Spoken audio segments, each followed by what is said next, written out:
안녕하세요. 제가 마카롱을 만들었어요. 마카롱이 만들기 어려운 걸로 유명하잖아요. 오리지널 레시피로는 저는 절대 성공 못하거든요. 그런데 정말 실패하기 불가능한 그런 레시피를 제가 만들었어요. 그거 알려드릴게요. 마카롱 레시피는 미국 사람들도 온수 안 쓰고 그램으로 쓰고 1g이라도 오차가 있으면 망친다. 뭐 이렇게 말하잖아요. 옛날에는 이런 디저트는 귀족들이 먹었고 분명히 하인들, 노예들이 만들었을 거예요. 노예들이 일 빨리 끝내고 놀까봐 과정을 일부러 복잡하고 까다롭게 만들어 놓은 것 같아요. 하지만 사실은요, 계량에 오차가 많아도 되고, 그리고 저울도 필요 없어요. 보통 달걀 흰자 하나는 35g이 돼요. 뭐 플러스 마이너스 10% 오차는 있겠죠. 아몬드 가루는 달걀 무게의 1.1배. 여기서 플러스 마이너스 10% 하셔도 돼요. 설탕의 양은 달걀 흰자의 2배, 그리고 아몬드 가루의 40%. 저는 40% 했는데 10%에서 60%까지도 상관없어요. 설탕은 일반 설탕이랑 가루 설탕이 들어가는데요. 이 파우더 슈가가 얼마 들어가는지는 좀 이따 말씀드릴게요. 아몬드 가루는 보통 저렇게 그램이 적혀져 있어요. 오늘 들어갈 양은 38g, 약 40g이니까 60g에 3분의 2 넣어주시면 돼요. 그리고 아몬드 가루는 같은 중량의 파우더 슈가를 넣어주시면 돼요.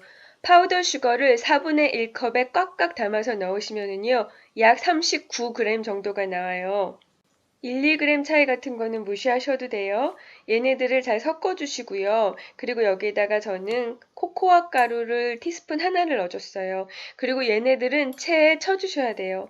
표면을 좀 더 매끄럽게 하고 싶으시면은 믹서에 한번 가신 다음에 채로 치시면 돼요.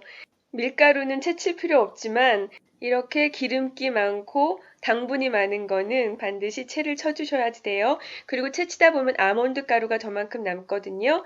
저런 큰 덩어리 때문에 달걀 흰자보다 10% 정도 중량을 많이 잡은 거예요. 저거는 그냥 드시면 돼요. 그리고 얘네들을 잘 섞어주세요. 이제 머랭을 만들 건데 달걀 35g에 일반 설탕 35g을 같이 넣고서 머랭을 만들 거예요. 들어가는 총 설탕의 양이 85.2g이었고 아몬드 가루에 39, 머랭에 35, 나머지 설탕이 11점인데요. 이거는 파우더 슈거로 중량을 재주세요. 좀 초과해도 상관없어요. 그리고 이제 머랭을 만들 거예요. 마카롱이 만들기가 어려운 이유가 머랭을 만들기가 어렵기 때문이에요. 오리지널 레시피에서는 달걀 무게의 30% 정도의 설탕만 넣고 머랭을 만들어요. 그 조건으로는 머랭을 단단하게 만들기가 굉장히 어려워요. 마치 약속을 하는데 12시 39분 26초에 만나자 뭐 이런 난이도가 높은 약속이에요.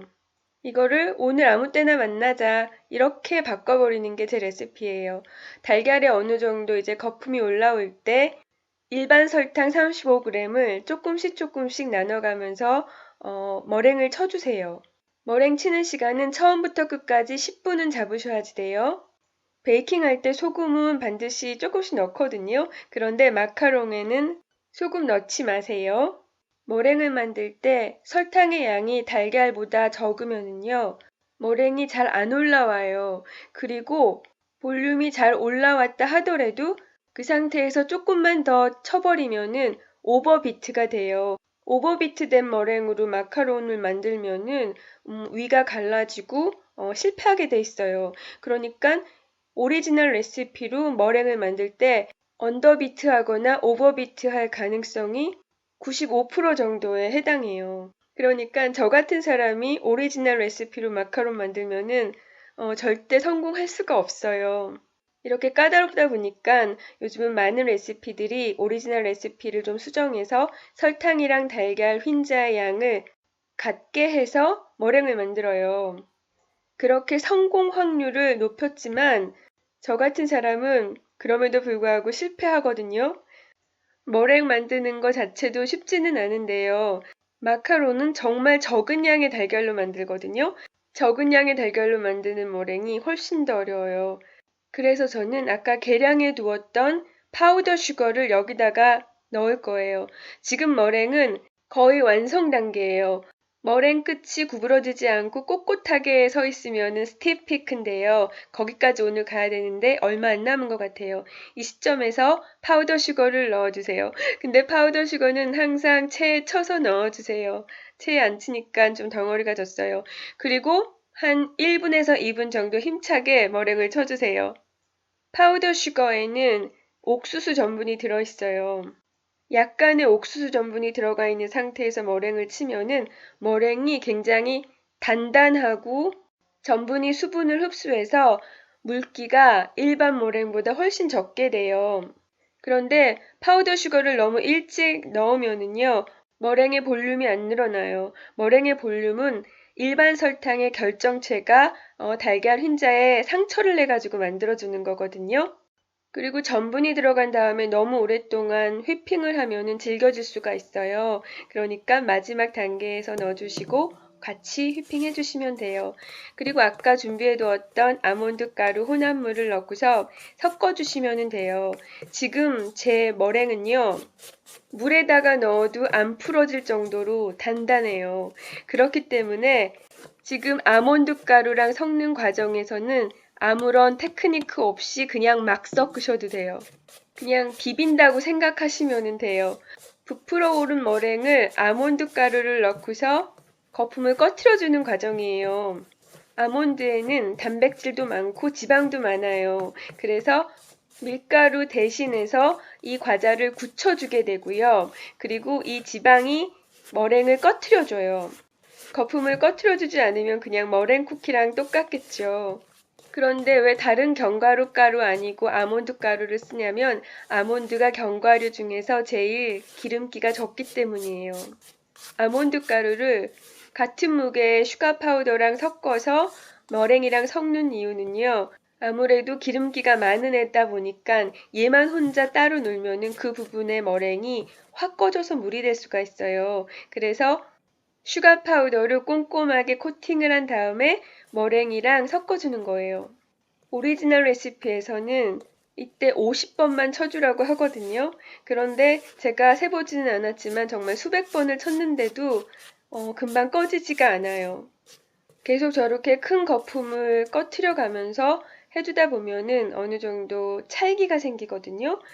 여기서 원하는 농도는 저렇게 떨어뜨려 봤을 때 반죽이 끊어지지 않고 바닥에 닿았을 때 2, 30초 지난 다음에 그 흔적이 없어지는 거예요.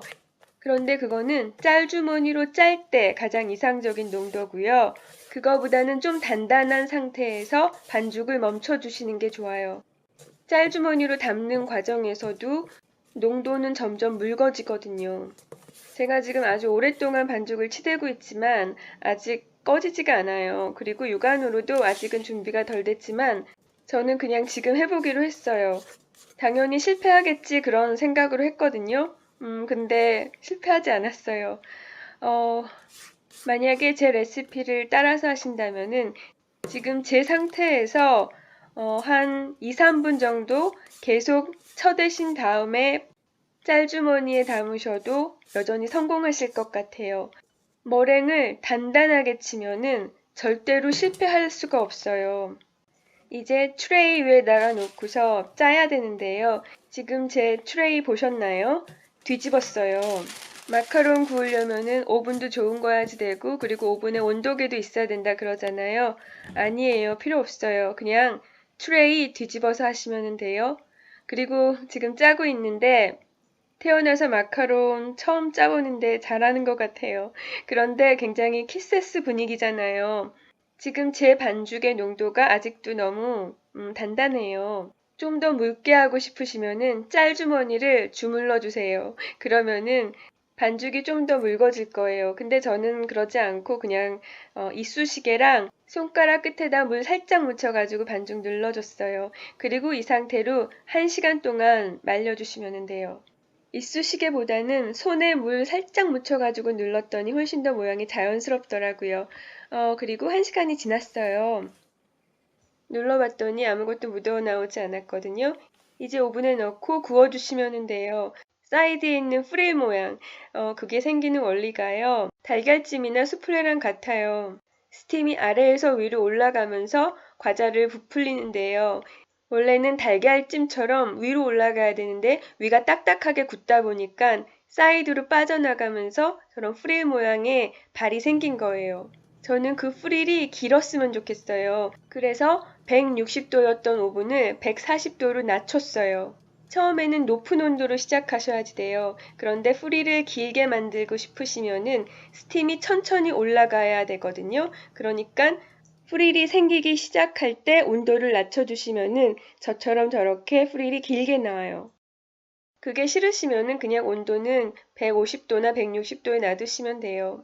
저는 총 17분을 구웠어요.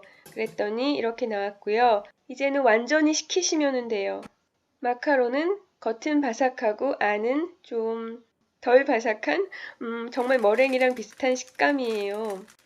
여기서 완성이 아니고 지금은 너무 건조하니까 여기에 좀 촉촉한 잼이나 버터크림 같은 거를 발라주신 다음에요. 24시간 지난 다음에 드시는 게 가장 좋아요. 저는 지금 별 모양 팁으로 짤주머니를 짰는데요. 마카롱 프릴이 화려하니까 저 안에 들어가는 크림은 그냥 아무 무늬 없는 걸로 했어야 되는데 제가 이것도 처음 하다 보니까 잘못 선택했어요. 그리고 지금은 되돌리기엔 너무 멀리 왔더라고요. 이게 제가 만든 마카로니예요. 제가 해놓고도 믿어지지가 않아요. 제가 이탈리안 머랭으로 만드는 방법으로 한번 해보고 설탕이랑 달걀 흰자랑 1대1로 만드는 머랭으로 해서 반죽까지 가봤었는데 반죽 몇 번 섞지도 않았는데 짤주머니까지 가니까 물이 돼서 뚝뚝 떨어지더라고요. 그래서 저 같은 사람은 그 방법으로는 아무리 연습해도 성공할 수 없다는 걸 알고 제 수준에 맞는 레시피를 만들었어요. 마카롱 계속 실패하시는 분들 이 방법으로 꼭 도전해보세요. 네, 오늘도 봐주셔서 감사합니다. 안녕히 계세요.